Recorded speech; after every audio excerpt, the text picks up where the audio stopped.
Hey guys, Tim Stump from Technique Peak. We're just going to review some basics foam rolling that we use every day here in the clinic, and I'm going to show you four different techniques that I think will be helpful. So we can debate all day whether this is really stretching the IT band or not as a static stretch, which I believe it does not. This is more of a self-myofascial release technique, but either way, patients and clinicians alike do it quite a bit in therapy. So I'm going to show you a couple of ways that we like to do it here.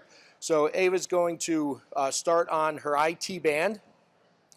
And the first technique is basically a slow roll. She's just going to go down towards the knee, back up towards the hip, being careful not to go over and compress a bony prominence. So she's going right up, but just south of the greater trochanter, and then right on down to the tibia, but not crossing the tibial plateau of the fibular head.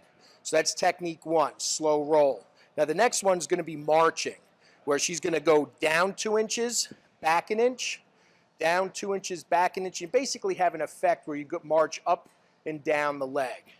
And Ava, I mean, you're user-friendly right here. How does that feel? Does that feel different?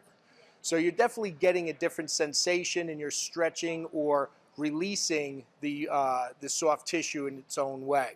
The third one I like to call it is search and destroy. So you're going to try to find a hot spot. Now that you've experienced different areas, she can stay on it and put pressure for 6 to 8 seconds, or simply just oscillate back and forth. And as she does that, she can search for different areas along that IT band. And then the final one is similar to like a tack and stretch. So she's going to find that hot spot, okay, and then she's going to bend her knee and stretch along with that.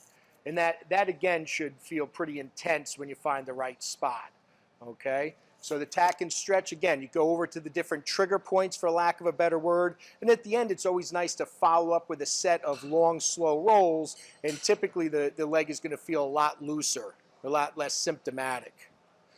All right, Tim Stump from Technique Peak. Hope this helps in the clinic.